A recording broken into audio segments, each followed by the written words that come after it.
Okay.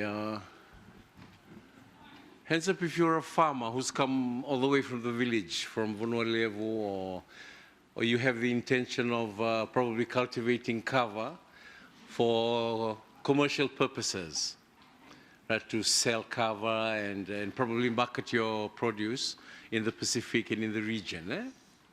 Okay, we have here Mr. Zane Yoshida from Takimai Kava. Everybody knows about Takimai Kava and the success stories that it has had over the years. Eh?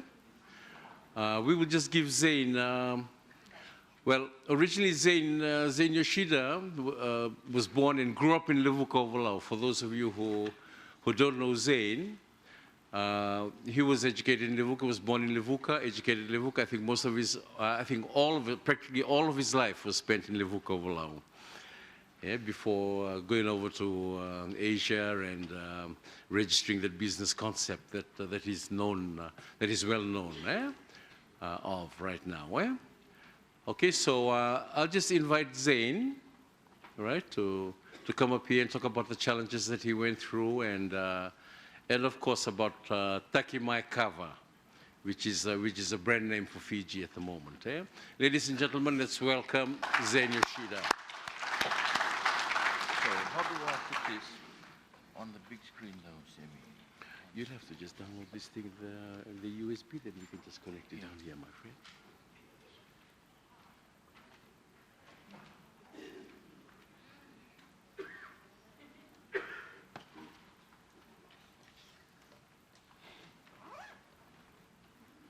Wait, my brother. Good afternoon and Bulavinaka to everybody. Please bear with me whilst we put this together for you. This was just finalized in the van outside the door here before, so forgive me.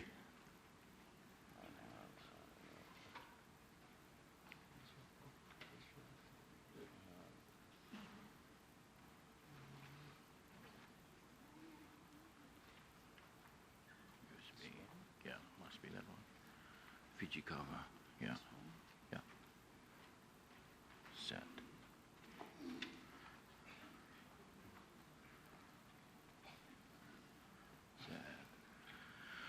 Okay, Vinaka. I'd like to thank Semi and Vanessa for extending me this invite to speak to you, ladies and gentlemen, this afternoon. A bit of a Talanoa session for me in just telling you my story and probably telling you the more challenging aspects with the entrepreneurial journey. You know, I guess for me it's been a really good experience. And I want to share with you what I think the best preparation you can make in your steps in moving towards the entrepreneurial career. So like Semi said, I'm a Levuka boy through and through, born and bred. From my mom's side, we still own and operate the oldest hotel in the South Pacific, the Royal Hotel. I spent the first 18 years of my life growing up on Overlau. Went to Maris Convent School for primary school education. I also did my high school at the Wadi at St. John's College before moving to Brisbane for tertiary education. At the time, they didn't have the course that I wanted to do at USP, so I was fortunate enough that I was accepted for further education in Brisbane. Studied with the likes of Nico Nawaikula, for example, who were studying in Brisbane during that same time.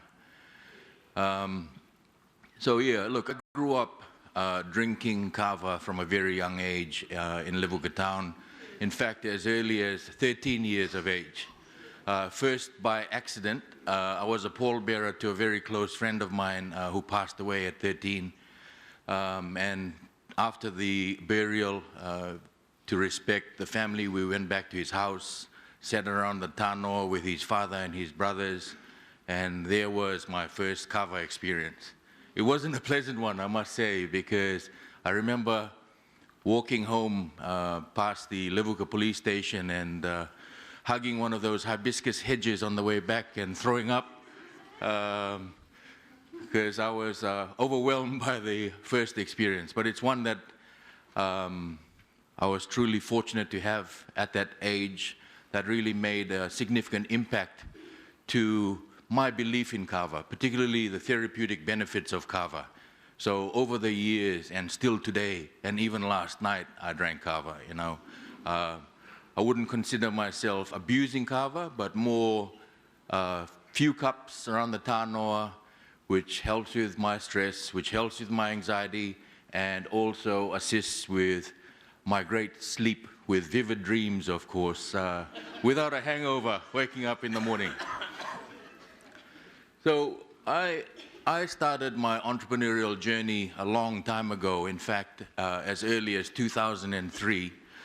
After I finished from university, I developed some technology with a couple of friends of mine in Brisbane in the plastics industry, developed a patent and commercialized that technology in Asia with a public packaging company, grew that business across China, Suzhou, Shanghai, distribution in Prachinburi in Thailand. I also had distributors in India and also in Singapore, with predominantly manufacturing in China and Penang in Malaysia.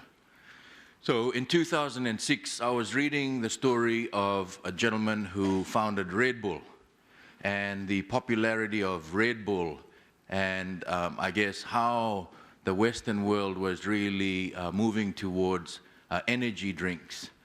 And I thought to myself, you know, having grown up in Levuka in Fiji for 18 years, I really thought that the world needed more relaxation and calm than energy and uppers. So I developed the idea of bringing to market a kava-infused drink, and signed a research and development agreement with the University of the South Pacific, working with a gentleman called Professor Bill Albersberg back in 2006. Professor Bill has since passed on, but I also worked with Usayan Dolondolo Tawake at the lower campus lab here for many years, looking at two specific objectives with the research, and that was using a water-extracted kava of the active ingredients from the kava plant. So kava, in Latin, the scientific name for kava is Piper methysticum, which translates to intoxicating pepper. I understand the pepper component, but still today I don't quite understand the intoxicating effect with kava, because when I drink kava every day, I do have full mental clarity without any intoxication whatsoever. And I've sat around the tanoa for hours on end over the years as well, without that level of intoxication. So anyway, the two specific objectives we were looking to achieve through the research with USP was a more mechanized approach to the extraction of the actives from the kava plant, which are called kava lactones, but also standardizing the varieties that we were looking to use in our finished products, and only because we have 13 varieties of noble kava in Fiji, with all varying effects. For those of you who are seasoned kava drinkers, you'll understand that varieties from different provinces, varieties, whether it's Yangona Wula Casa Leka, whether it's Yangona Loa, Yangona Matakaro or Honolulu, there's so many different varieties, and depending on where it's grown, depending on the age of the plant, the actives in the plant give you a different effect. So what we looked to do from the outset was, based on the dream to be able to scale the company and replicate a consistent dose with each and every effect that would enable a better sleep or reduce your anxiety or reduce any pain associated with muscle relaxation, we had to have consistency. What I didn't realize was bringing this a type of product to market in Fiji, given the fragmentation of the industry, which is still relatively fragmented industry at the moment. We're hoping to put some better structures in place which will enable the farmers, the growers, exporters and other businesses looking to value add and export, a better structure for scalability, for control, for quality control particularly. So in 2011, I had been working in Asia at the time whilst continuing this relationship with USP and Professor Bill and USA at the lab. I had two major life-changing events that occurred in 2011. First, my house was underwater in Brisbane due to the Brisbane floods. At the same time, I had my dad, who was suffering from brain cancer, staying with me and receiving treatment in Australia. And for me, that was my come to Jesus moment. It really was, because I was sick and tired of traveling back and forth every 3 weeks to Asia, sitting at airports and on aeroplanes and into meetings and building a business that I was qualified to do, but I was not passionate about. And kava is something really dear to my heart and something that I really believe in. And I made the decision in 2011 to focus on developing and commercializing this research that we had done at USP full-time. And oh my God, it's been an interesting journey so far. It's been full of challenges, full of surprises. Everyone comes up with the bright idea. Every entrepreneur starts with the idea. Whether that be a service, whether that be a product, whether it's an innovative business model you put together to bring to market. Everyone thinks it's also easy money, no sweat, But if you really want to embark on an entrepreneurial journey that gives you sustainability, that provides a very high quality product, a consistent product, drawing that from a fragmented industry in agriculture in Fiji was a lot more difficult than I had anticipated. Because the reality is different. In fact, 90% or more of startups fail. That is the honest truth. Lots of no's before yeses. It's a very lonely journey. You have to bootstrap, and by bootstrapping I mean you have to either continue in a second job to be able to fund your dream or your vision. You have to kiss a lot of frogs before you meet your prince or your princess, that's for sure. You have to strain a lot of relationships, because as an entrepreneur, you will not always get a lot of yeses. There's a lot of no's, and I can tell you, you'll go through 1,000 no's before you get your first yes. So it's so important that you have a plan. And most importantly for me, you have to love what you do. Because if you don't enjoy what you're doing and you're just thinking of growing a business or starting a business because of the financial return, you're almost doomed to fail. That's what I believe. So have a plan, have a vision, and work towards that.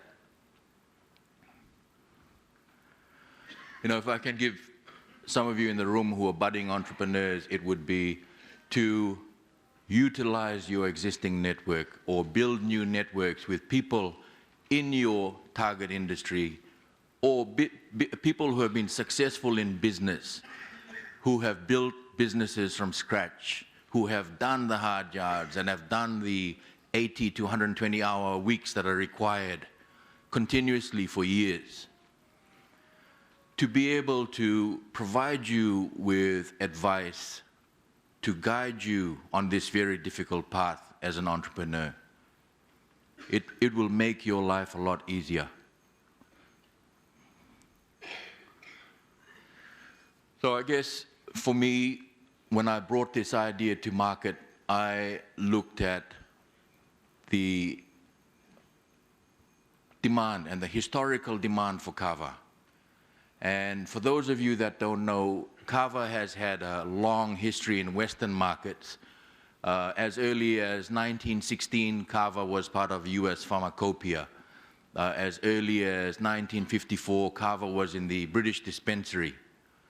Kava has long been used in the West and largely out of Europe for its therapeutic benefits in relation to anxiety relief or reduction of anxiety disorders. So up until 2002, some of you may have heard of the boom in kava up until 2002. So to give you some understanding of what that market size was and what that potential is for South Pacific farmers, kava medicines was prescription only just in Germany. There were 1.3 million registered users for kava medicines up until 2002. And it was estimated that kava medicines captured 10% market share of benzodiazepines, or pharmaceutical drugs such as Xanax, Valium, and Prozac, which are synthetic medicines, which are very, very popular in the Western world, which are also creating a lot of damage with the opioid crisis in Western countries. So the benzodiazepine market at the time was estimated to be $22 billion. So kava medicines just in Germany captured 10% of that market, or $2.2 billion worth of sales. In the South Pacific, at $9 or $10 a kilo back in 2002, we were exporting collectively out of the South Pacific $250 million US at $9 or $10 a kilo. So if you consider the price of kava today and the potential demand from one area or one country like Germany for the treatment of one disorder, the potential upside with a more structured industry, the potential upside with a more regulated industry to give Western consumers confidence in the therapeutic benefits of kava for treating various disorders, to go up against pharmaceutical companies for the treatment and alleviation of anxiety, insomnia, and pain. Collectively, we are looking at a $200 billion opportunity. But how on earth in the Pacific do we all start working together to ensure that we have consistency with regards to growing, with regards to processing, at a very minimum food safety standards, working towards more regional structure through initiatives such as Codex Alimentarius, which is the WHO and FAO in relation to the progress made with kava as a food product, kava to be used as a beverage at a very minimum food safety. So at the moment in the Pacific, we have all the South Pacific countries working towards a common standard for export of kava in a powder format, which is a great initiative and endorsement by the WHO and FAO in relation to kava's safety and kava's efficacy for traditional drinking, for relaxation, but also a more structured approach to entry into the Western markets for value-add products such as we produce, such as capsules, instant kava powders, liquid kava shots, soon to be launched range of kava teas as well, for targeting, again, sleep, pain, and also relaxation. The need to raise capital, whether that be your first bank balance to fund research or develop your business idea, develop your first business plan, your closest friends or relatives who believe in that vision or believe in your plan are the most likely to help you fund the startup costs associated with your business. Your community groups, even, if you want to do it as a community project. This is what I refer to when I speak about bootstrapping, to get to the next phase of your business growth, to be able to attract more money or more investment. The most important thing, though, like I said, because the entrepreneurial journey is very lonely, is keep believing. Believe in your dream, believe in yourself, and most importantly, surround yourself with people who believe in you. So With the commercialization of the research we did out of USP, we set up a proof of concept on Overlau, building a HACCP Australia certified facility whereby we extracted the actives from the kava plant using a mechanized process to pull out the active constituents and produce a water extract that we put into various product formats that we launched in international markets. We had 4 people working for us full-time at the time in our humble little facility on Overlau in Levuka town. And we took a range of flavored kava shots to the market in the United States. The biggest importer today of kava powders or kava in root format from the South Pacific. And we launched with Whole Foods Market, which is probably the largest natural health food store chain in the United States. We launched the product on Amazon in the United States as well. I worked with a gentleman called Jim Tonkin, who I shared my plans with at a very early stage in 2011. Jim had launched more than 400 beverages in the United States, and he helped me with the final formulation of that particular product. It took us 2 years from engagement in the relationships to building the proof of concept in a manufacturing facility on Overlau, raising enough capital to complete the product development and support a small volume of production in the United States to be able to launch into that type of channel. In 2016, with all the planning, with all the hard work, with all the relationship building, the partnerships with various farmers in and around Lomaiviti at the time, we couldn't plan, or we didn't plan for adverse weather events. And in February 2016, we had a huge setback. We were starting to experience a nice growth trajectory for the business. And in 4 hours, Cyclone Winston set that dream back in a big way. It was devastating. We had huge damages to our nurseries on the island. We had the roof of the factory and offices on top of my family hotel, 50 meters away. And we lost 4 lives on the island during that 4-hour event, and I think more than 30 lives or 40 lives Fiji-wide. And the devastation to agriculture and to the kava supply chain, we still feel today when we pull our wallet out to pay for our dollar bag of kava. The volume of kava that goes into that $1 bag has changed significantly because the price of kava went through the roof as a result of that incident. So my advice with regards to this particular slide is taking small steps. So from commercial, with the commercialization, from R&D to commercialization to proof of concept, understand and do your due diligence, your research, understanding the supply chains and understanding the gaps in the market you need to fill from a risk mitigation point of view before you dream too big and you run out of kava supply, for example. So. And of course, you've got to build a great team and most importantly, a great culture, because more importantly, your team, your executives have to have buy-in with your vision, have to understand the importance of what you are trying to do with your dream and your deliverables, your passion. They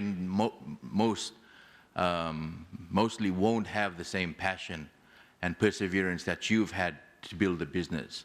So you have to instill with them the values that you want in brand delivery of your finished products or your services, whatever it may be, in growing your business. And then here's the most exciting part, but also the most difficult. You know, they always say it's always the most difficult to get to your first $1 million of sales. And believe me, it is very, very bloody difficult. With the growth trajectory of Fiji Kava right now, with the recent publication of our quarterly results, I'm happy to say that we are finally looking to surpass the $1 million revenue mark and looking to build and layer the cake to additional revenue in 2021 and beyond. Some of the things that we had experienced prior to listing on the ASX, of course, was difficulty in raising capital post-Cyclone Winston. So we had a very strong business plan. We had an independent supply chain assessment that was done by the Asian Development Bank to support us in plugging gaps with a supply chain that we were looking to draw from based on the anticipated volume of sales that we were forecasting. And we engaged a local broker here in Fiji to help us raise capital to grow the business. Because of Reserve Bank of Fiji regulations at the time, we were limited to only 10 individuals or institutions that we could approach. So the chairman of Kontiki Capital at the time had good experiences raising capital out of Australia and suggested we consider a pathway to raising capital via the public markets in Australia. So in June 2016, we signed an agreement with a firm out of Melbourne called PAC Partners to assist us with that pathway to raise capital via the public markets. And it took us 2 years to be able to prepare for public company life. The amount of due diligence that was required, the amount of legal review, the amount of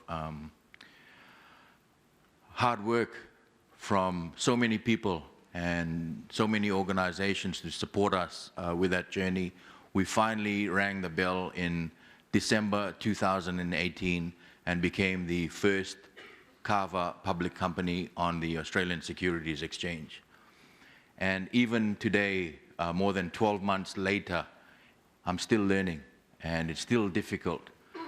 We've ticked off major milestones with rebranding from Takimai to Fiji Kava for the international markets, putting together our team. George Kotombalavu has joined us as our General Manager for Sales, formerly from Fiji Water, helping us to build the distribution of our products domestically but also regionally.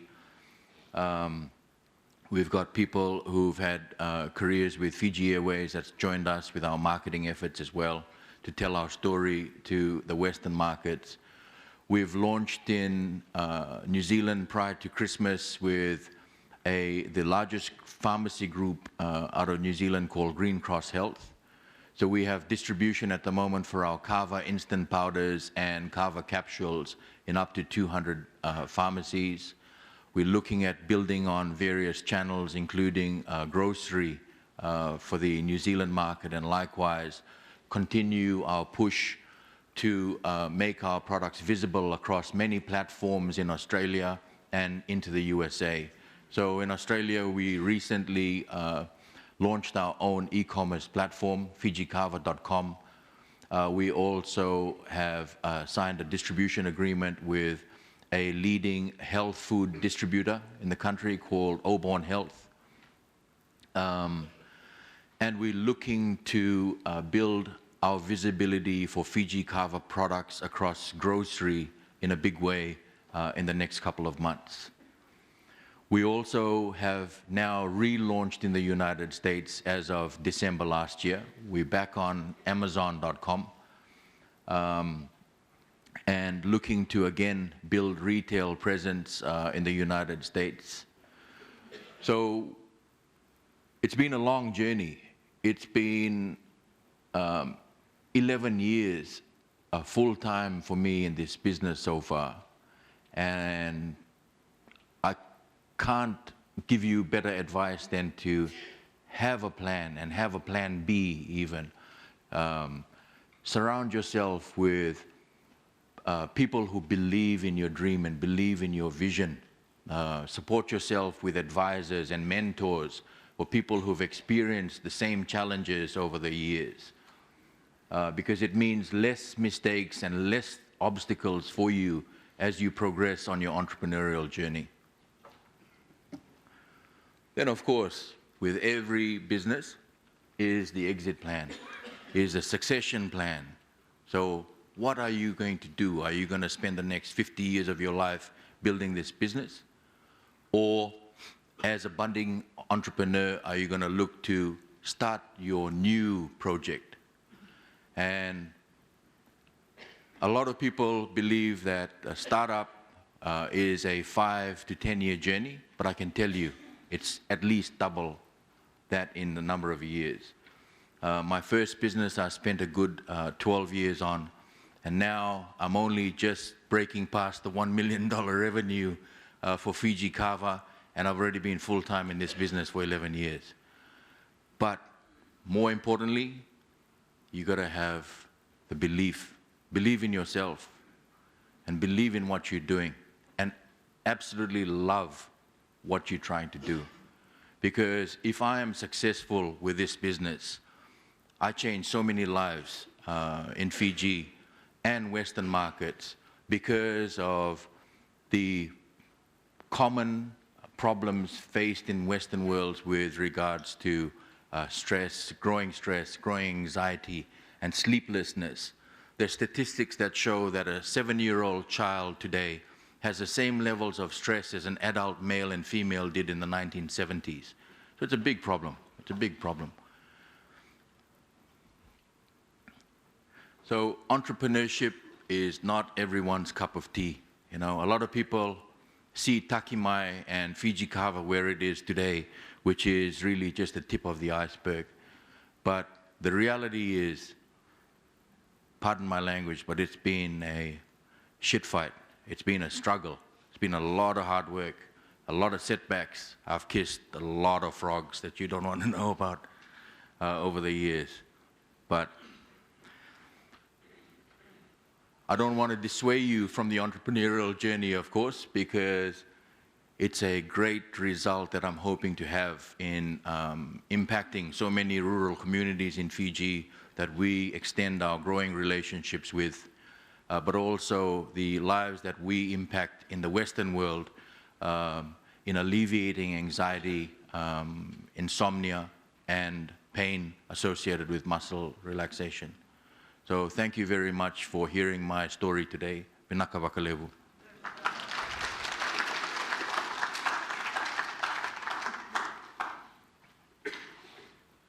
Any questions?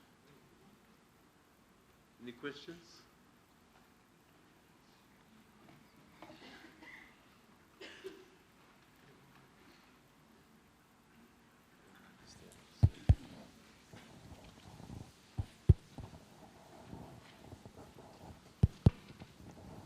Zane, I'm sure that there are some farmers here who've, who are really looking forward to your presentation, eh?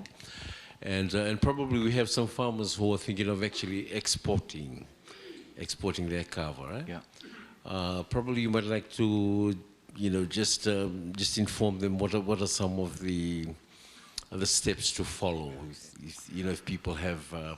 So if you would like to engage with Fiji Kava for supply relationships, you can contact our Levuka office and speak to the sourcing team that we have with regards to the proper process that you have to go through. We generally ask you to send samples through that we test at a laboratory to determine the kava lactone levels in your kava.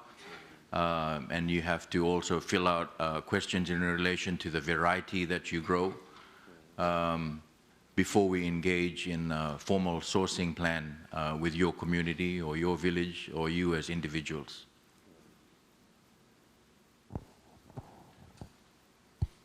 So we are working with NGOs as well at the moment in Fiji as part of our private extension services to, I suppose, make the farmers that we work with more aware about the requirements for our sourcing, whether that be variety, whether that be inputs into your farms, given that we focused on organic kava as well, with regards to growing times and how you can potentially optimize yield at harvest in a shortened period of time, so on and so forth. So we're looking to provide those type of services to our contract growers also moving forward.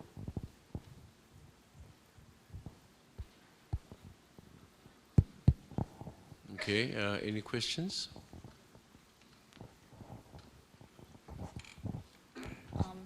My question is, for any young entrepreneur that wishes to get into the kava field of advertising and marketing, how much money should they take out at this stage to really do in their research, and how many years is it going to take for a young entrepreneur to use all the resources that they have attained to reach the level that Fiji Kava has? I think there's such a thing as second mover advantage in your traditional MBA type classes. You know, first mover is a lot more difficult because you're pioneering, you are doing things for the first time. There's a lot of trial and error. So the benefit for budding entrepreneurs like you is look at our mistakes, look at our journey, learn from that as well. So with regards to the marketing spend associated with your finished product, it really depends. What platform do you want to advertise across? Is it newspaper? Is it digital? Is it social media? You know, it's totally up to you. What jurisdiction? With kava finished products where you're able to claim various structure function claims for the treatment of anxiety, for stress, sleep, so on and so forth. You also have to abide by regulatory frameworks in each of those markets, which don't allow you to do a lot of things. So your hands are tied when it comes to medicinal claims or therapeutic benefits. So you'll have to get regulatory advice, consultants who understand what you can and can't do. So when you advertise in the United States and you're making false claims that aren't compliant to FDA or, for instance, in Australia, Therapeutic Goods Administration, you could potentially be fined by the FDA. You can be required to recall your products as well, which is a huge cost. So understand, do your research widely, understand the challenges, particularly when it comes to kava, because kava in Australia is classified as a complementary medicine. So it has to be produced to GMP or pharmaceutical standards. Across the ditch in New Zealand, it's a dietary supplement. So it's available in any product format whatsoever. In the United States, it's a dietary supplement. So understand your labeling requirements for that particular market as well. So yeah, do your research, get some advice, get some legal advice as well when you're looking to export kava in a value-add format in international markets would also be my advice. Okay, Zain, I just have a question, just for the benefit of our audience that are here today. No, just with regards to Australia, I hear that there's a cover ban in Australia, Yeah. And just judging, by the success stories that you have mentioned in Australia, how long is do you think that cover ban is going to, Australia is going to be there for some time, because we have a lot of interest of Sure. local cover, thinking of actually exporting to Australia as well. Sure.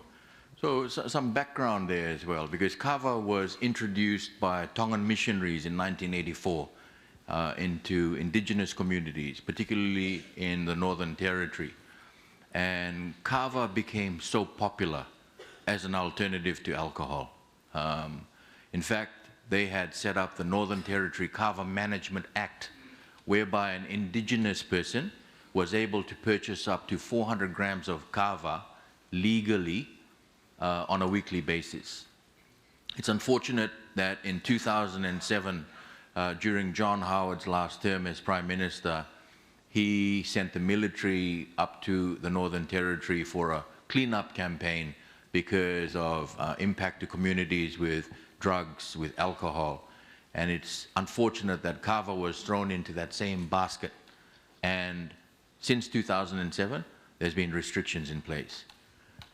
So the Australian government are now reconsidering the approach for increased personal importation of kava when you travel into Australia from 2 kilos to 4 kilos.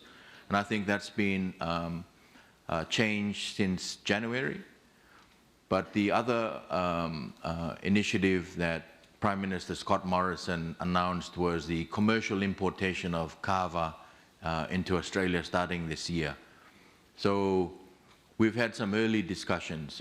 Fiji Kava, there's a lot of stakeholders in the industry that form the Fiji Kava task force here in the country, have had initial discussions with a team from Canberra, from the Department of Health, and from the DFAT, Department of Foreign Affairs and Trade, to discuss the pathway for re-entry of commercial imports into Australia starting in 2020.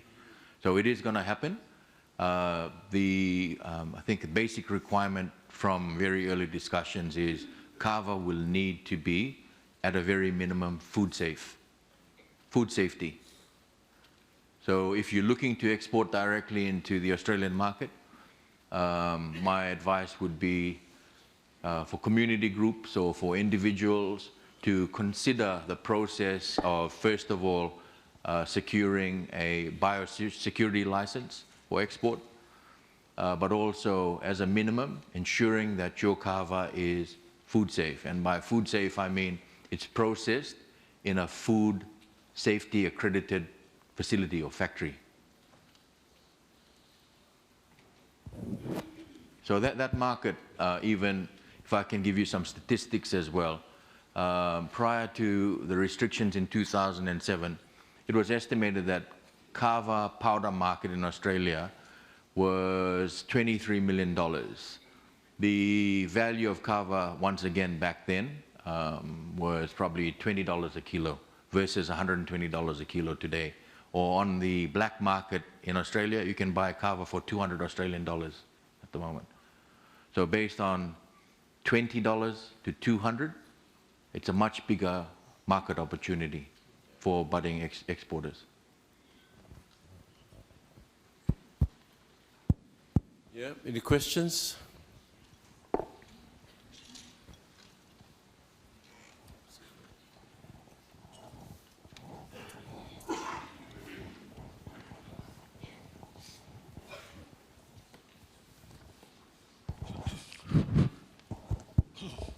I am Humphrey Chang. I am the president of the newly formed Fiji Chamber of SME. Nice to meet you. The question that I want to ask, and it may sound a little bit ridiculous, but some farmers came to me and he said, I can grow kava and have it harvested in 9 months. Now, we all know that you cannot do that. Normally, it takes something like 3 years, even longer.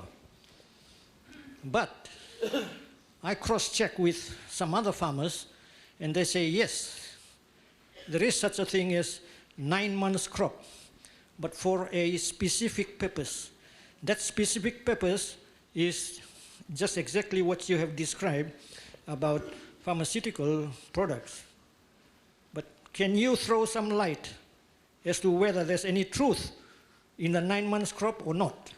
So I've heard the same like you, Humphrey. Because what I want to say, I told the gentleman who told me this, that I said, Fiji would become a very, very, very rich country if that happens to be.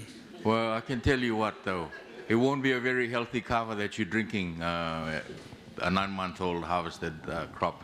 I've heard the same, that these farmers are throwing urea over the kava plants, which make these kava plants look 2 to 3 meters tall in a shorter period of time. But when you harvest the plant mass and bioavailability of the active constituents in the kava plant are very, very small. So it looks good, it looks big, it looks healthy, but there's no bang for your buck with the waka and the lewena that you harvest as a result. Yeah. Yeah. So it's got nothing to do with pharmaceutical either, because we wouldn't touch that.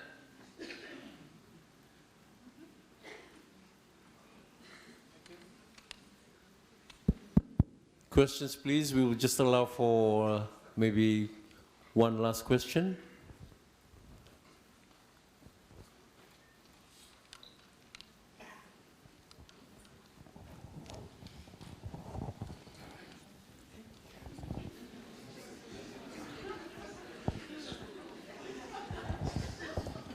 Harvey, if I can add to that though, we are looking at a 24-month cycle from planting to harvest with our crop.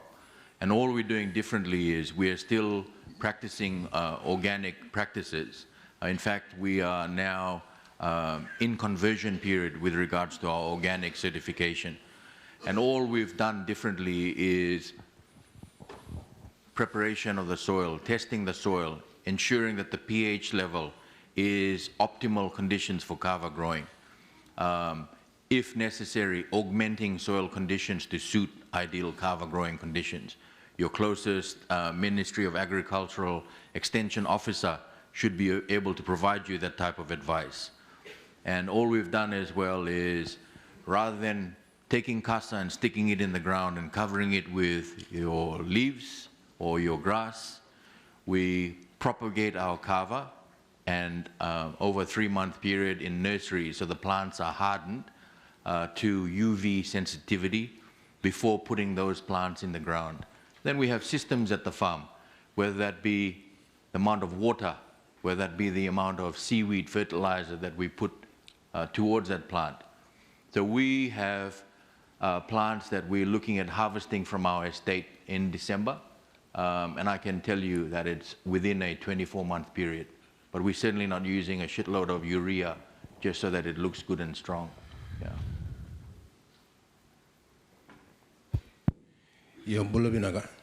So my question is regards to what you said in 1.3 million medicine in Germany. 1.3 million medicine in Germany only. 1.3 million registered users in Germany. Yeah, it's in 2002. Yeah. So, and you also mentioned that in Australia, it's a complementary medicine. Correct. So you can sell kava as a tablet, as a capsule, or in a tea bag format, with the active ingredients in the kava plant being your kava lactones, below 250 milligrams per day. You also mentioned a $200 billion industries, is kava only. No, I was referring to a combined industry for insomnia, pain, and also anxiety. Okay, so my question is like,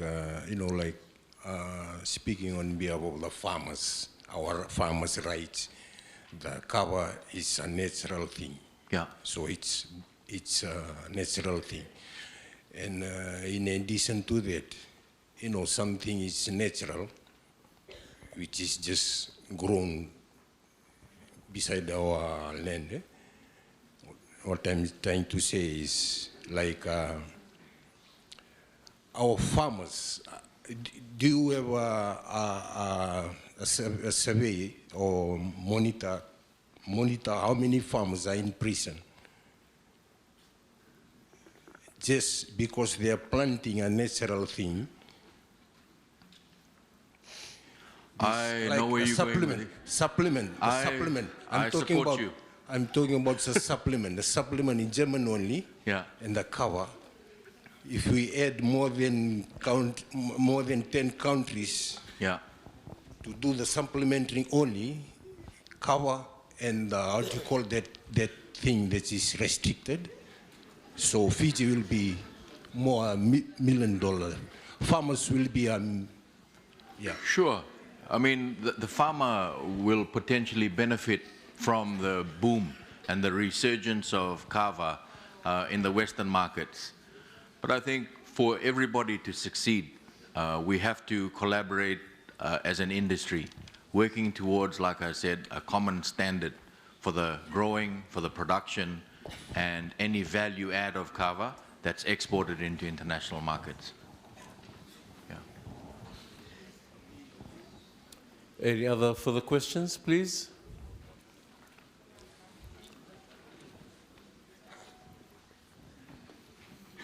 This is our last question. What sort of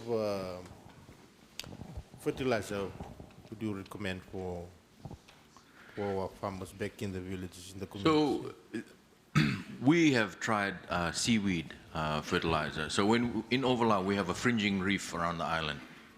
So when there's any strong winds, a lot of the seaweed washes the shorefront. So we've taken that seaweed, put it in potato sacks, and in the river streams, tied it to the rocks, and let the fresh water from the mountains clean the salt from the seaweed. And then we've also sun-dried that kava and converted it into a powder format that we can add to the plants. We've also mixed it into IBC tanks that you can buy for $70 in Suva, and added things like fish meal, and added things like tavola leaf. Tavola has very good nitrogen fixing. So I've seen kava farms where there's a tavola tree, for instance, and the kava plants outside of the tavola tree versus underneath the tavola tree are so much more healthier. The kava plants under the tavola tree, because of the nitrogen fixing from the tavola leaf, is really healthy, and it accelerates the plant growth twice as fast. Yeah. Thank you.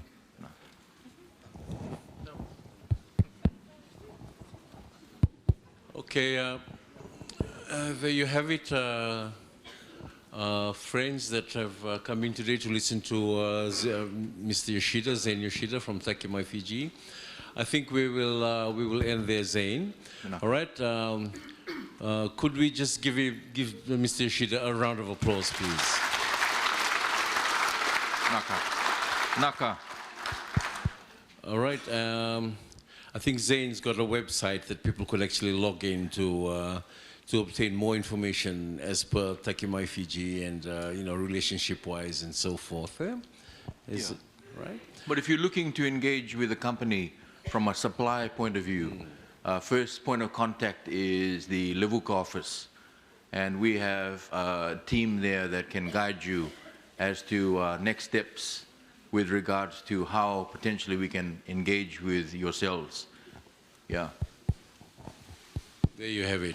Thank you very much, Zain. Vinaka, Mai Kai.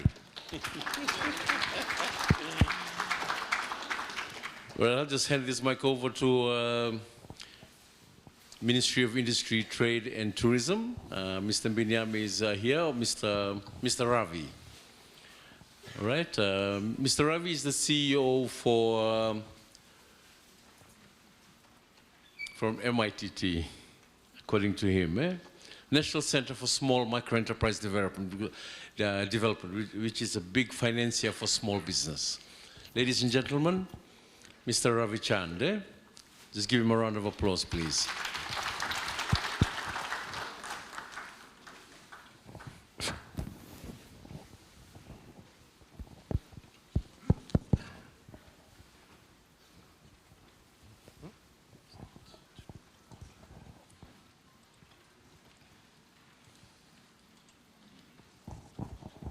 Okay, a very good afternoon to you.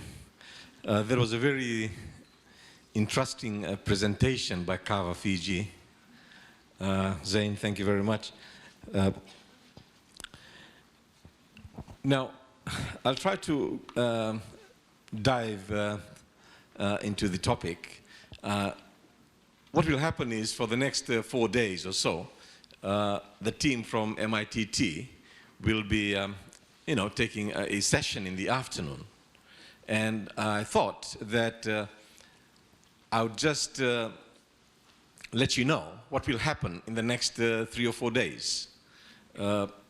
So that's why I've got this slide as to the learning outcomes.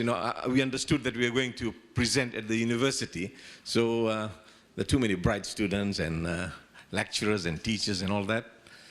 So at the end of the week, you'll be able to do a few things. For example, you'll be able to identify a few viable business ideas. You see, it's very difficult. It is usually not that easy to come up with a good business idea. Now, if you are listening to my brother here, Zain, for his business, do you recall what he said about his idea? How did he get that idea to start his, kava business with a difference. He was talking about therapeutic, and his product was going to address stress and so forth. And he thought of this product. How did this idea come to him? Anybody? He mentioned a name of a company. He mentioned the name of a company. Red Bull. Yes, Red Bull. So when he looked at, when he heard about Red Bull, or when he found out what Red Bull was doing, it gave him an idea. He's only a kid from Levuka, all right? And now he was trying to do something that, that made Red Bull famous and very successful. Red Bull, what is Red Bull? It is a drink, yes. It's an, is it energy drink? Yes, energy drink. So before that, I suppose kava was just kava. Why do we drink kava? Just to get doped. I think that's the main reason most of us drink kava. We just want to, just drink and get dope, that's all. So Zain came up with this idea that, kava was not for that. He was going to change that to something else. Okay? So anyway, what we'll be doing is, in this week, at least we are going to share how you can come up with good business ideas. Now, another thing that we want you to do is this. By the end of this week, say by next week, we really want you to launch or kickstart a business venture. See, there's no point learning something. There's no point learning something and not, not acting on it. So we are hoping that each one of you would at least attempt to start a business. Now, is that okay? Yes. We'll all try, even though Zain said, a lot of people will fail. But, what the heck, let's try. Everybody wants to start some form of a business. No matter how small it is. We won't do the $1 million business that Zain is doing, but we will start somewhere.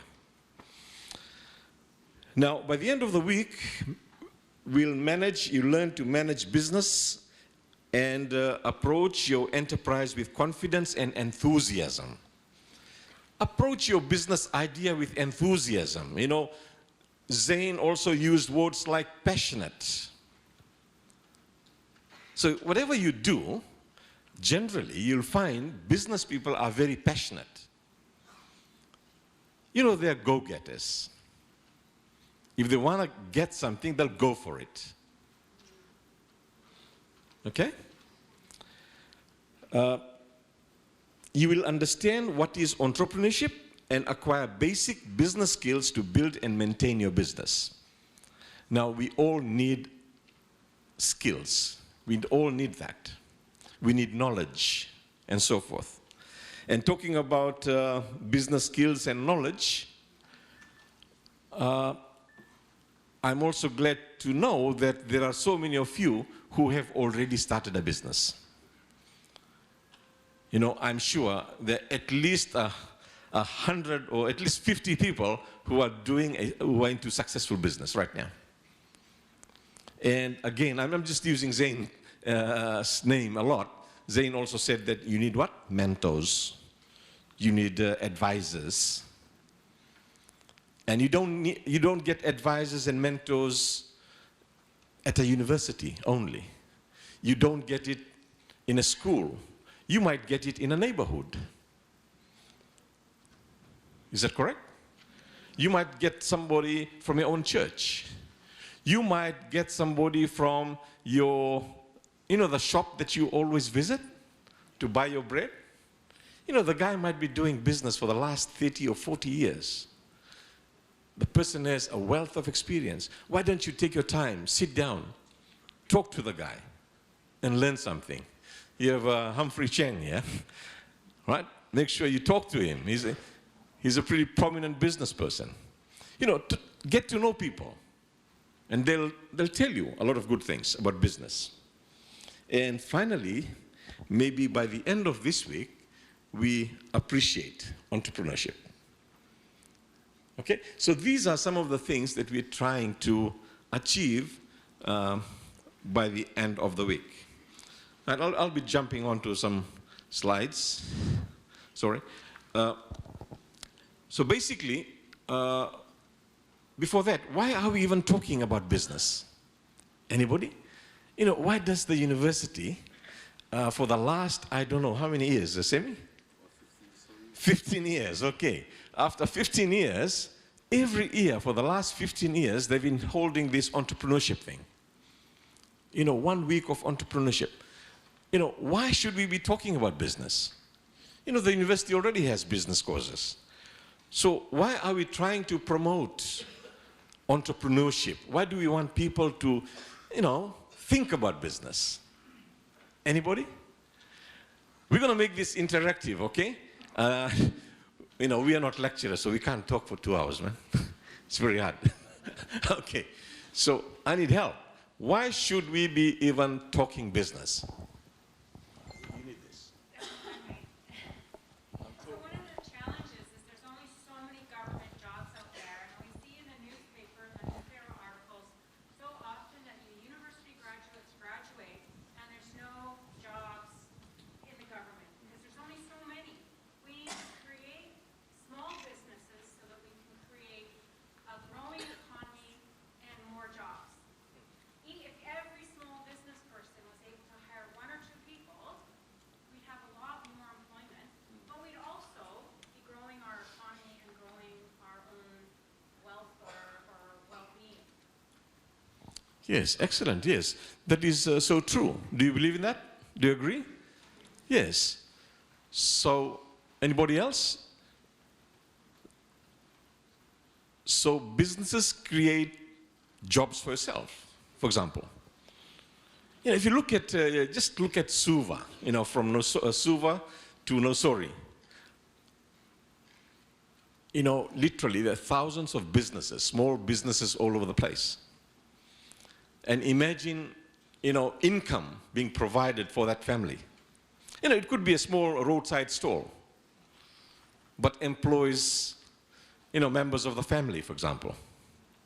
So the family has a livelihood. They have income and livelihood. Market vendors, you know, people who sell handicraft in the handicraft market in Suva. We have the University of the South Pacific has entrepreneurship fairs, where you, every month, happens every month, I think. Anybody from university? Happens every month, where people sell. Oh, it's called a market day. It's called a market day, yes. So that happens every month? Yeah, every month. Okay, so, you know, it gives a chance for people to at least, you know, sell the products, whatever they make, or they just buy or sell. So, and the other thing that was stated was that,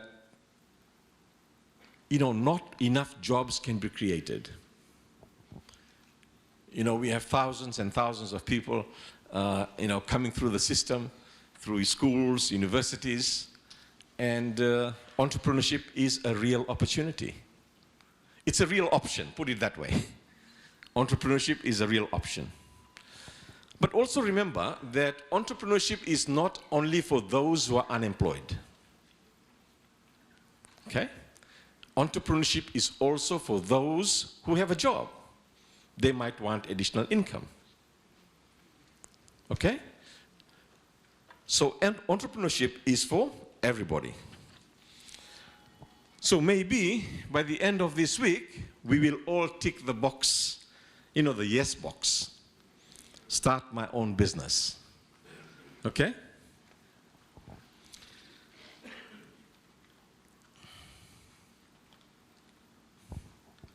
All right. I'm going to move over to the, I'm just jumping some slides here. we'll come to business ideas.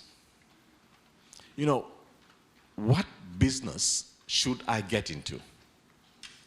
Now, how many of you are already in business? Just put your hand up.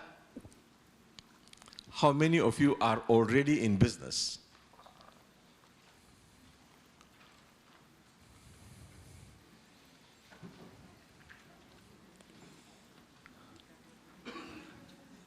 Okay, and what is happening to the others? I can only see a few hands. The others are what? Students? Yes? Okay, students, hands up. Put your hand up. Students. Come on, come on.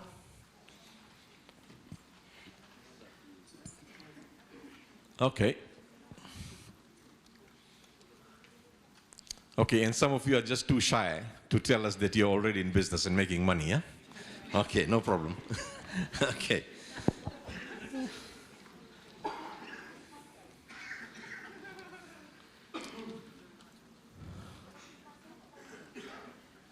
Okay, I'm just, I'll run through some slides just to show some of the types of businesses that you commonly find in Fiji. You can see some handicraft ladies, making and selling handicraft. This is floriculture, growing and selling cut flower. This photo was taken in, if somebody knows South Sea Orchids in Nandi, right? Food business, we are all familiar with that. And sometimes we don't realize that things like dance groups, mecha groups, these two, this is again a very thriving form of business in Fiji.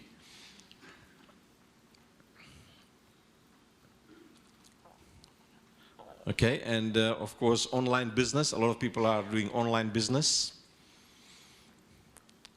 And this shot is from Savu Savu. Well, that's where I come from, so I always try to get a photo from Savu Savu myself. This is a pearl farm, not Hunter, the famous Hunter pearl. This is my Valili farm in Meurata. Okay.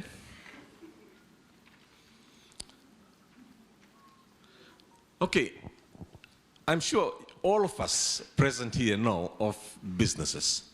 Now, what business ideas come to mind when you see the following photos? Now, I'm going to just flash some photos. What we are trying to do is, I'm trying to achieve something. We are trying to generate business ideas, okay?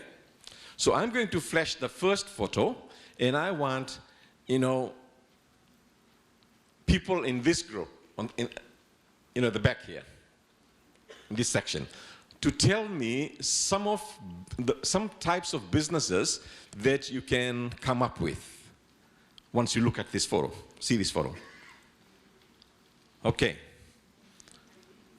Not everybody, just this group here. You guys will have your turn, don't worry. Okay.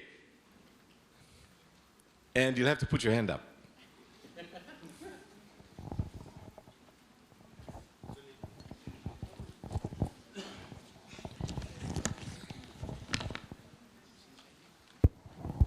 Is it weaving? Weaving? Weaving, okay. Weaving. What do you mean? What product are you making? Making mats. Okay, making mats. Somebody else? Good, mats. The lady at the back? I can grow the boy and put an art and sell it to somebody that's doing the mats. Okay. Okay, good. Can you, the first lady here is going to make mats. The second lady is going to, looks at that and says that she's going to actually start planting voi and sell voi to the people who make mats. So that's a second type of business, eh? Okay, good. Number 3. Okay, I'll move this way. Number 3, you're looking at that, and I want you to come up with a couple of business ideas as soon as you look at that. One is voi planting, one is weaving mats. Any other? This row here. Yes. Okay, she's now going to buy the mats and sell. Okay, so that's a business that she's going to start. Okay, anybody else? Anybody else? Creating employment? Yes, but the actual business? What is the actual business? No, weaving, she's already doing weaving. You have to come up with something else. She's weaving mats. Come up with something else. Hold on. Hold on.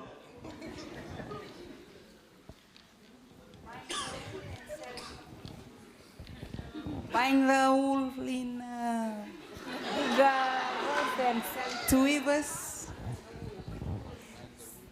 Okay, buying the wool and selling it to the weavers. Good? No worries, that's good. We've come up with about 4 or 5 so far. Come on, we need to be more creative. We got some very bright young people. Yes? You'll have to scream. By teaching, okay. She's saying that if she's already a weaver, she's going to teach as a business. Is that it's good? Yes, excellent. It's good. Okay, anybody else? Yes, now you guys thinking, huh? It's very good. In a perspective of tourism, observation for tourism, like when the women are weaving, at the same time they are observation. Yes, what he's going to do is this. I never thought of that. That you would make some deals with the tourist guys, and they would actually come and watch ladies weaving. Okay. Nice. So it's for the tourists, eh? People can come and actually watch. Right. And you make money out of that. All right, good. Anybody else? Yes.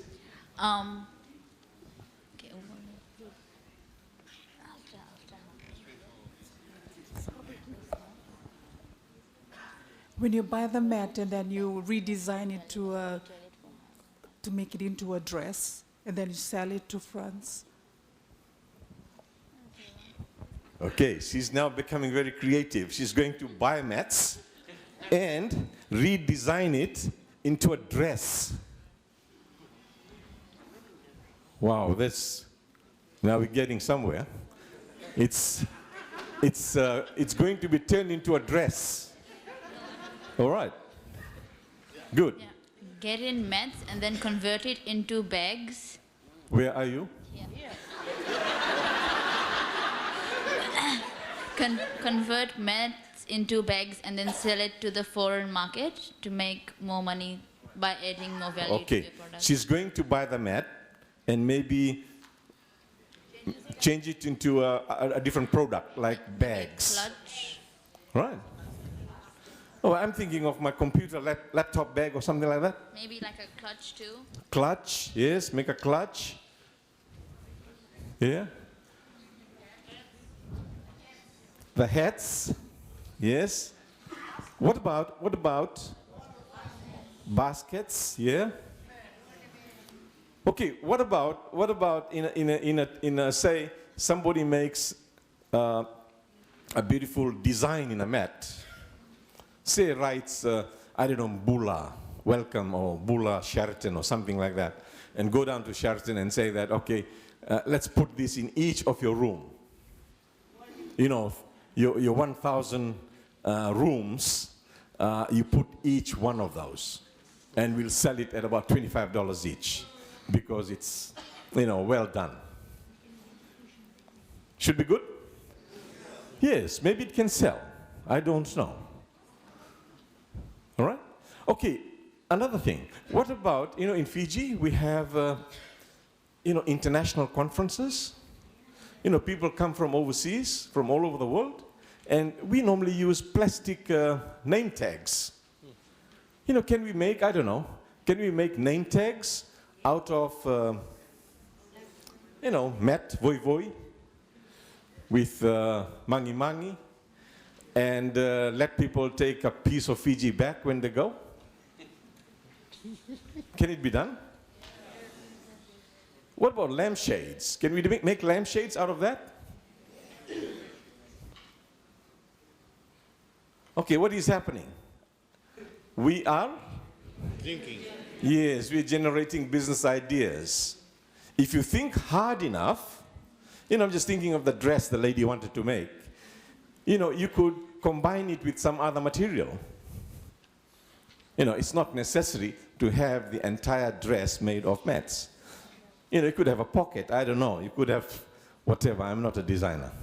So, okay, so basically what I'm saying is if you think hard enough, you can come up with so many business ideas just from looking at that. But if you don't think, you won't get it. You see? You will never get it. So this is what I'm trying to say, demonstrate that you can come up with so many ideas just by looking at things. Okay. Now, don't worry about BSP. I should have blocked that. I'm not trying to advertise BSP. I don't bank with them. Don't worry. A building. When you look at a building like that,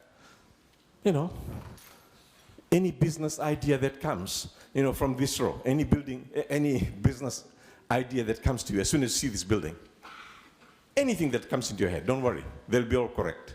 Yeah. Renting, okay. Cleaning, yes. You might be, they might require some service, cleaning service. Anything else? Renovation, you might be a small time or a big time, carpenter or bricklayer, whatever you might be. So there might be some maintenance work. Yes? Anything else? Catering, yes. People are working. There are hundreds of people in that building, and they all need food. So there must be a demand for food. So you might, go around to each of those floors and sell cakes or fruit or whatever it might be. So there's catering service. Yeah. Anything else? You see, we don't know all the business ideas, so you have to tell us. Security. Yes, that's true. The building might need security. Or different companies in that building might need different securities. Yeah, right.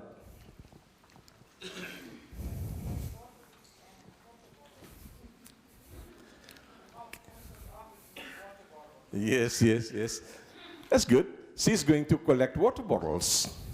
A lot of people drink, water, and they have plastic bottles, and she's going to go around the offices and collecting bottles, yes, and recycle them, of course, and make money, not for free. Okay. In fact, when you said bottles, you know what I remembered? I might not tell the name of the person, but somebody worked in the Reserve Bank. Somebody worked in the Reserve Bank, and a pretty famous guy, everybody knows him, in fact, I call up the name. He was telling me that, in fact, I actually heard him giving a talk, and he said that he was pretty up there, in the Reserve Bank, I think number 3 or number 4 at the time, and he used to move around collecting bottles, and he kept it in his big cupboard until one day the governor of the Reserve Bank comes to his office and whatever, he just opened that and all the bottles fell. And I'm talking to you actually about this guy, Wangambada, Philly. He later became PS and all that. But he used to do that, okay? Very enterprising guy. Okay, let me move on.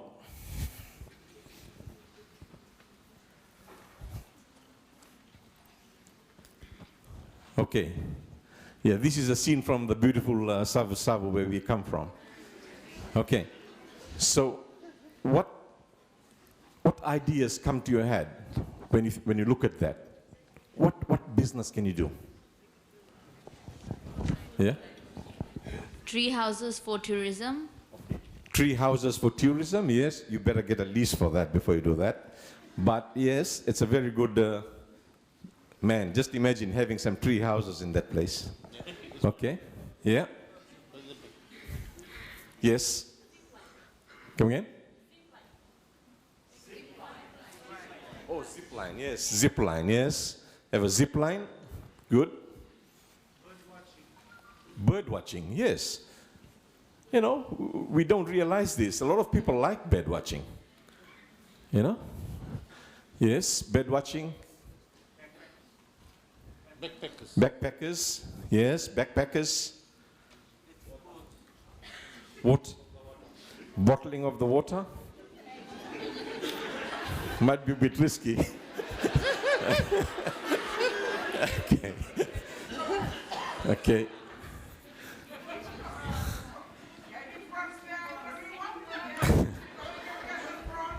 Okay, prawns, huh? Prawn farming, catch prawns, yeah. catch prawns, yeah.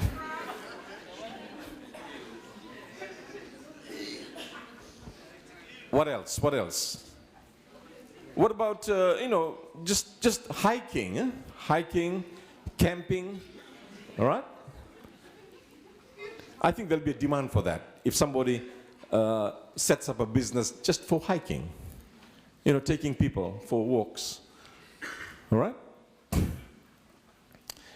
Or anybody has got any other unique business idea for that? Yes. Hydro. Micro hydro, okay. Yeah. Micro hydro, yep. Okay, and this is something that we are surrounded with. We're surrounded by ocean. Right, very quickly. Well, fishing, I've started fishing. Anybody else? That's the hardest one. Diving, yes, diving. Come again? Sailing, okay, sailing, yeah. Canoeing, snorkeling.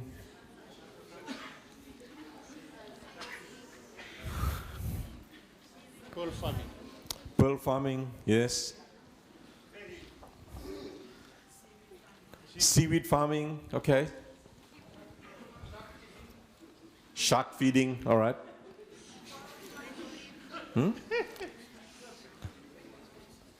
Water taxi, okay, water taxi, yeah.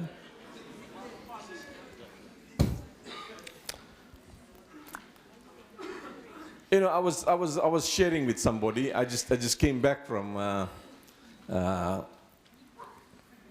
Better not say Savu Savu again.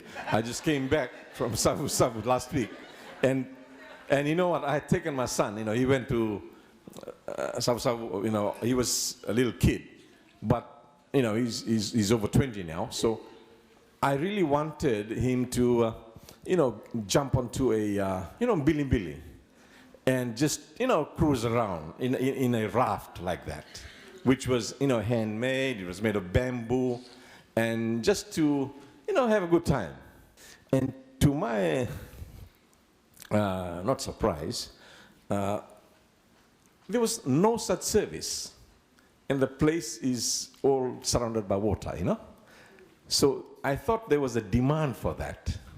You know, people want an experience like that. Just not to go onto a proper raft, like a boat or a fiber, but to actually, you know, get onto a handmade, you know, with, you know, these little things are made by villagers, and they're made of bamboo, and they're fascinating. But what I'm saying is, sometimes we don't see that as an opportunity, and I think some of our coastal areas have that. If only people provided that service, I'm sure people will use it. You know, Billy ride. That's what I'm talking about. Okay? Anything else?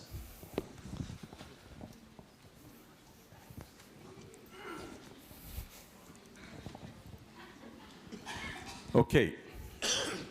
Then, of course, there are other ways to generate business ideas. Okay, there are other ways.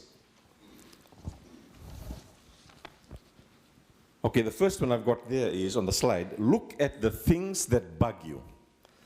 Bug you really means upsets you. Okay, something that upsets you. Can you provide a solution? You know, what that means is, you know, you're moving around in your own local area or wherever you are, and you see a problem. And you think, you can provide a solution. So that solution becomes your business idea.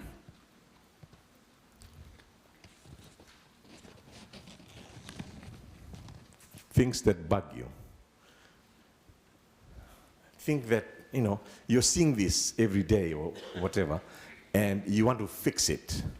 So you're thinking of an idea to solve that problem. Right? So before I tell you what bugs me, you tell me what bugs you. All right? And let's see if there's a solution, there's a business solution to that problem.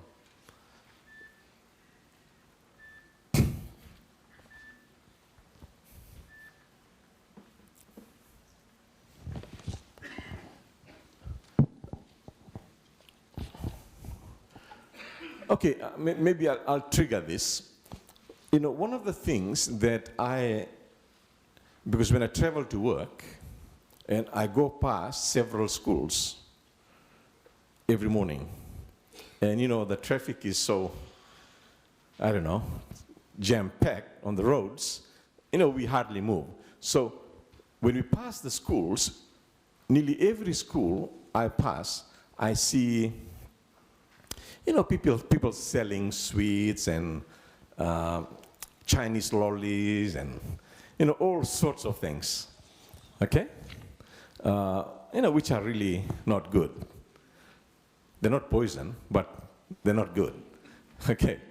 And our children all line up and they'll be buying that.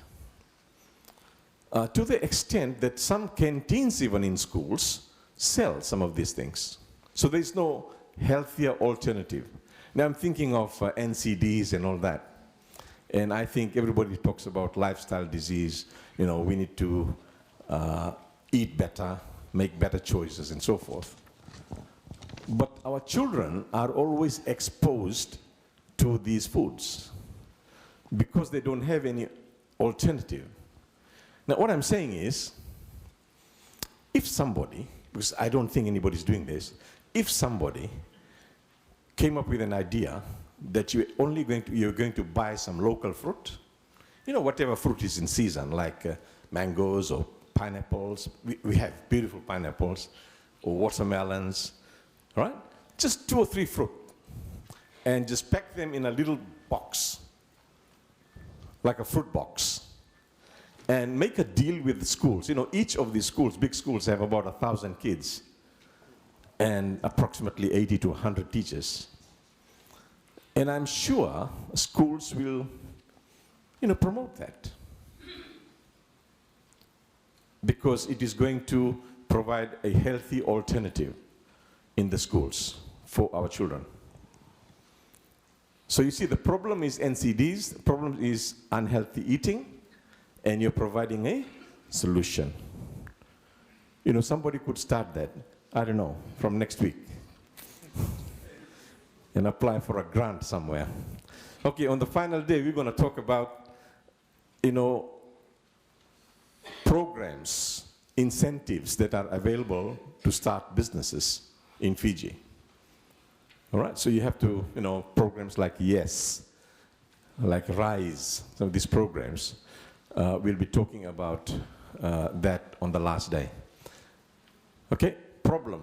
Give me a problem and a solution that might be a business idea. Anybody? See, our Kava friend, Fiji Kava, you know what he did? He also tried to solve a problem. And what was the problem? What was the problem? Stress. All right? Stress and all that. And he came up with that idea that he was going to, you know, make something out of kava that was going to be of therapeutic benefit. So he was trying to solve a problem. And that's why he's successful. You know, we have enough people with that problem. So he has a demand. Okay, so nobody can come up with a problem and a solution? Yes?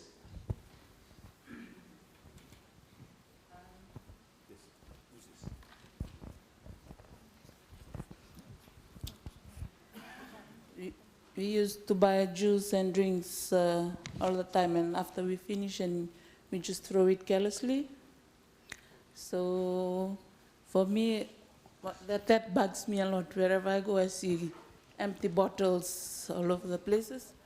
What I can do is that I provide bins or garbage bag, and I can label it as empty bottles, and I use that empty bottles and mix my own juice and put it in the bottles and sell it as a business. Thank you.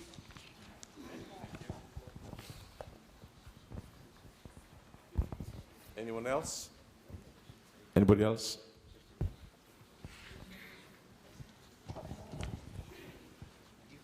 Okay, so that's solving a problem. Okay, the next way you can come up with a business idea is brainstorming.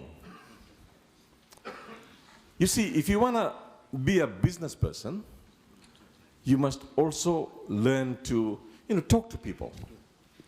You brainstorm inside your own house with your brothers and sisters. If you have an idea, you talk to them. Talk to your neighbors. Talk to your friends. Okay? Ask your family and friends. Another way to look at business ideas is tap your interests and hobbies. We are all different. We have different interests, we have different hobbies. See if you can change or turn your hobby into a business.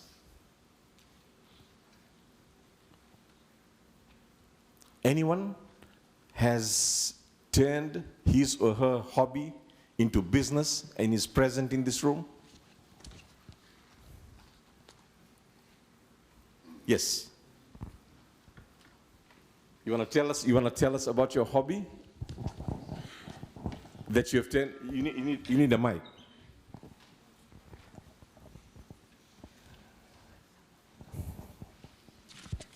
Okay, we'll hear from this gentleman how he has turned his hobby into business.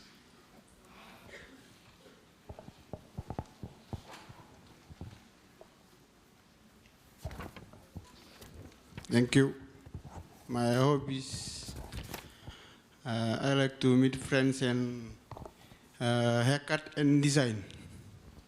Many of the boys, I can put it as a business to engage one of the apartment and make it a barber shop, to make it business. Okay, that's good. So he's got a hobby to cut hair. And so are you in business at the moment? Coming to it.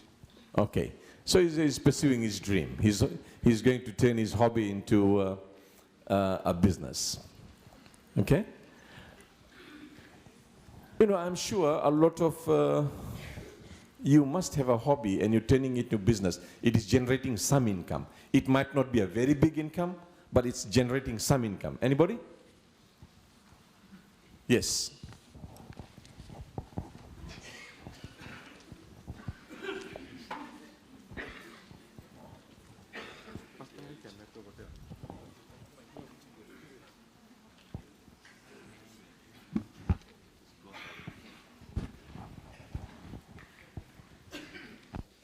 Right? We are trying to hear about a hobby that you have turned that hobby into business. Yes. So my hobbies is weaving.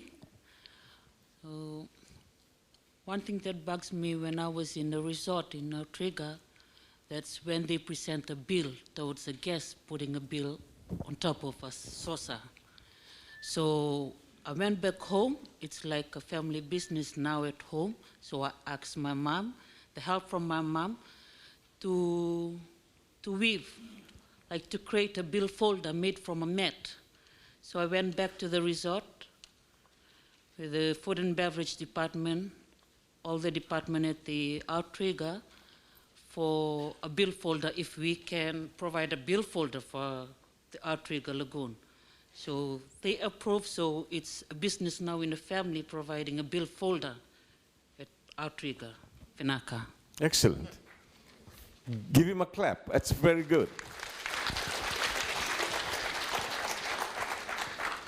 Okay, you realize what he's doing? So he'd gone to, I'll just repeat this. He had gone to Outrigger with his family. And, you know, of course, after you eat in the restaurant, they give you a bill to pay. So the bill actually was put on a saucer, all right? And so he comes back because he weaves. He comes back and he talks to the mum. She talks to the mum, and what does she do? She approves, and they go back to Outrigger. And Outrigger, you know, approves it. So now they're supplying. Okay, so every 3 months they're providing a bill folder. It's good business. Why don't you, are you thinking of expanding to other resorts?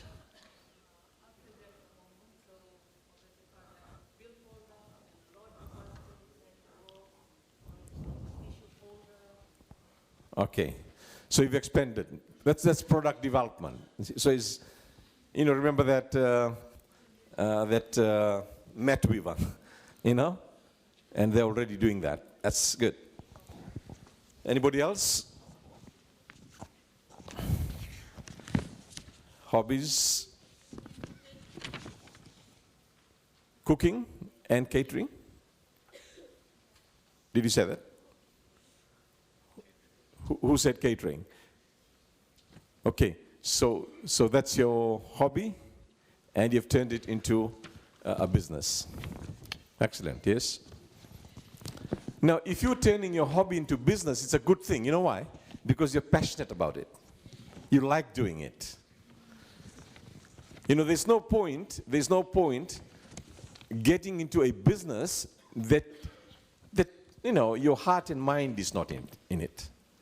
You don't like doing it, even though there might be some money in it, but because you don't enjoy. It is important to get into some form of work, whether it's business or work, that you enjoy. Okay? Ravi, I'd just like to add yes. You will see the catering that was done today, that was done by Indoor Dining. Eh? So Indoor Dining, it's a company that's actually been formed by a male, well, his wife actually passed away last year, and then they have a daughter. It's one man and a daughter and 2 employees. Right, so what they do is they've registered to cater for USP. So all the courses that we run here at USP are done by Indoor Dining, okay? This is just the refreshments that you have today. Eh? So today they have about 7 catering that, for the record, that they're actually doing. 3 are just for refreshments, and they have like another 3 for dinners here, just here at USP. All right. So if you have, a skill in baking, and you probably may have seen the food outside, baking or cooking or simple things that you do like small little pizzas and so forth, you can apply for. You could, just get your organization established and then apply, to be a tender here at USP. Eh? Yeah, for the record, this family, Indoor Dining, they raised over $500,000 was their income just for 1 year, last year. Because we invited the father to come here to as our guest, and he told us, we asked him, how much money you was able to, they were able to raise for 1 whole year, and he said that they were able to raise over $500,000, which is about $500,000. Yeah? That tends to show the amount of catering that was being done only from one vendor, only from USP alone. Eh? All right, so it speaks volumes. Eh? Okay, and that brings me to the last point, that next point. Copy someone else's idea. All right. $500,000, okay. We have a huge market for things. So sometimes, certain business ideas can also be copied. And So that's another way that an idea is generated. There may be room for competition. Combine other products or services already on the market to create an even better product or service. So sometimes you might already see in the market a service or a product. Now what I'm saying is you don't have to really copy it in totality, but see if you can add something new to it also. You know, how can you change it to make it better? What can you add on to that service or to that business? All right, something is already existing, but you can improve on it. Okay? You know, it might be a catering service, but how can you change that? If I'm doing catering and you look at me and you say, all right, I'm going to do catering as well. But you might, how will you make it different? How can you make it different? You know, I have a catering business and you want to do the same. How can you make it different? You know, one way? Okay, you can change the menu. You can add on. You can have slightly different menu. Can you? Yes. You can add on. How else can you make it different? Styling and presentation. Yes, you can change the presentation. Ingredient, yes. It can taste different. Pricing, yes. So there you go. You can make it different, but that whatever you're doing has to be appealing to that market. Okay, the market must agree. Because at the end of the day, if you don't have customers, your business will go down. Huh? Okay. You know, another way that you can come up with ideas is you simply recycle to create products or services. Right? The environmental industry is a growing business. You know, everybody's talking about green business. You know, if you can come up with some ideas where you can help, you know, help to clean, to keep our environment greener or cleaner, then you have a chance. Travel and look for ideas instead of waiting for ideas to come to you. You know, when you do move around, keep your eyes open. Keep your ears open too. Because people are always sharing. People are always talking about things they want. So if you keep on listening to people, you'll come up with certain ideas. That, okay, these people need this. You know, can I supply that? Entrepreneurs see opportunities where others do not. Okay? You know, people like Humphrey can see opportunities everywhere because they're trained. Their mind is trained in business. Now, this is what we're trying to do. We're trying to basically sensitize you that there's something called entrepreneurship. There's something called business. So when you start looking at things, you look for opportunities. You know, is there a business opportunity here? So that's why we're doing all this. So that's why I'm saying entrepreneurs see opportunities where others do not. You know, we might not see opportunities if you're not in the right mindset. You know, it'll miss us totally. But another person might see an opportunity because the person is trained in the way he thinks or she thinks. Okay, not in a bad way, but an opportunity to create a business to generate income, for example.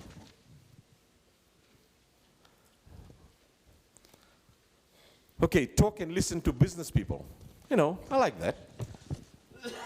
You know, talk to entrepreneurs, talk to businesses, talk to business people. That's why I said, you know, talk to the guy who's running your canteen. Talk to the guy who's, you know, selling stationery to your school. Talk to the guy who's selling food to you. You know, these are business people, no matter how small they are. They know so many things.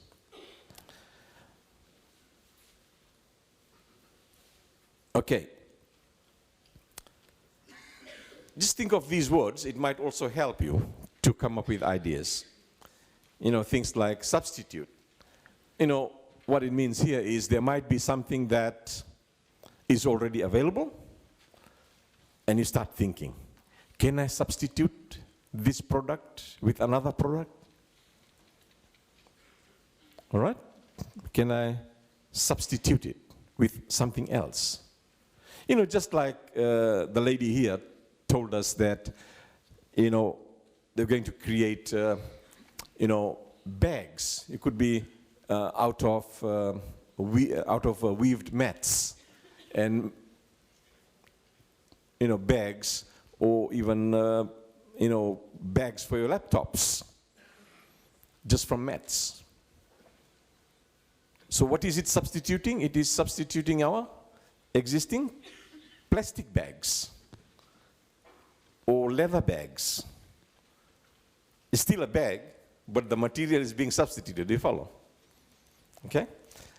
Combine. Sometimes we can combine different products. Adapt. Adapt means doing things you know, differently. Modify. You can minify. You can make something smaller. You can make something bigger. You know? Put to other users.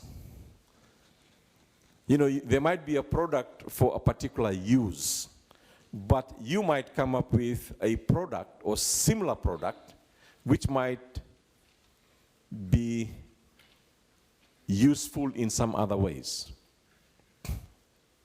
You know, an example was the mat. That's a classic example. You know, traditionally mats are just for sitting down, lying on mats and so forth.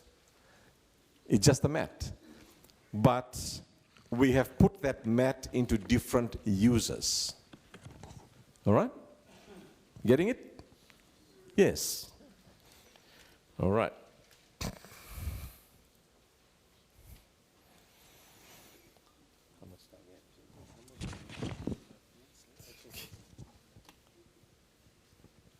I was just trying to tell Semi that I'm tired. Okay. Okay, we might just 1 second. Yes, I think we have come to the end of that session on brainstorming, or sorry, on business idea creation. Okay, so we have just gone through, you know, different ways that, you know, that can actually trigger our minds to come up with a business idea. Okay, and go home tonight and think about these things, and who knows, you might create something great, and in the process generate income for yourself. Okay, and if somebody has a brilliant idea by tomorrow, please share that with us. All right, I'll give Semi a chance now. We'll call it a day, and he'll take over from now. Good luck. Okay, just before we finish today, I would just like to just pose a question from the wonderful presentation that we've heard today. Okay, just for a chance of you winning a prize that we have from our goodwill sponsors, of course. Okay, so we'll just post up a question. And then if you have a phone, you know, remember I spoke to you about the phone and about the questions that will be posted on it. You'll get a chance to win one of these sponsored prizes that Vodafone has given to us or provided to us.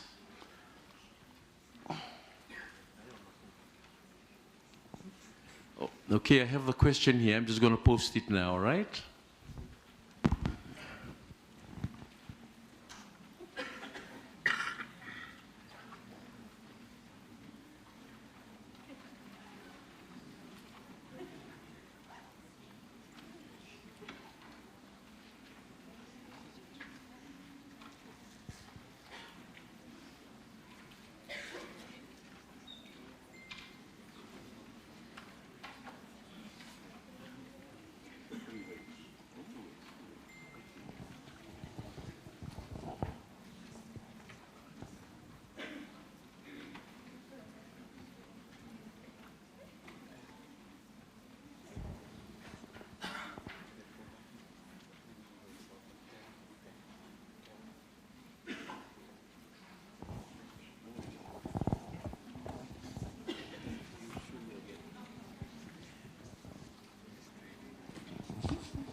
Okay, we've just posted the question, on the app, all right? And then you got to answer, and then we'll just give this mic over to the gentleman here, just to select the winner. Right? It's first, like the first person wins, then we will check the answer.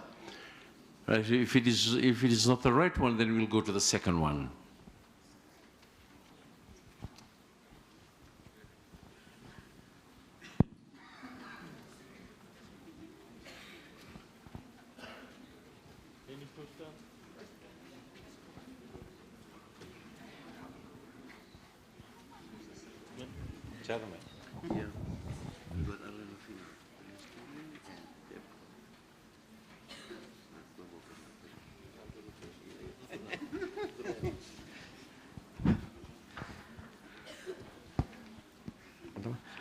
Yes, we have a winner.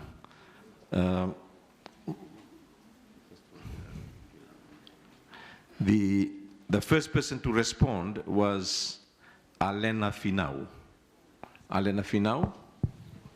Okay, and the answer, I might read that, is brainstorming that she has given, 2 ways, and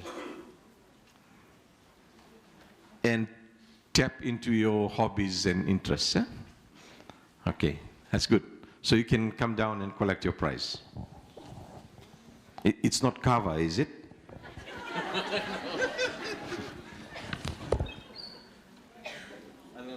Where are you? Missy. No, she's coming. Where is she? Oh, there she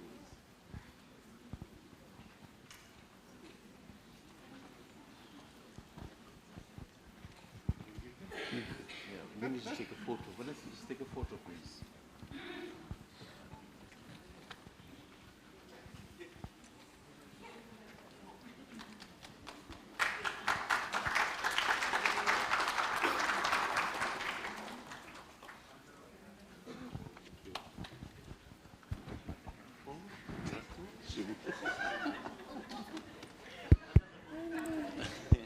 No, we'll just give only one phone today, okay? All right, just remember that we'll be giving out several phones throughout the week, right, courtesy of Vodafone, who are one of our major sponsors, all right?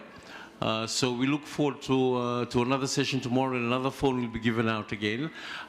Just on behalf of the university, Vice Chancellor, and of course our training providers that are here, I'd like to thank you and acknowledge your support for coming in today in large numbers, okay? Our workshop tomorrow starts at 2 p.m., exactly 2 p.m. tomorrow, okay? So I expect to see more of you tomorrow, right? And we will be finalizing the giveaway certificates by end of Wednesday, all right? So you have to be here tomorrow and Wednesday to be able to receive your certificates. Thank you very much for coming in today. Naka. No refreshments tomorrow, eh? Sorry, just for today.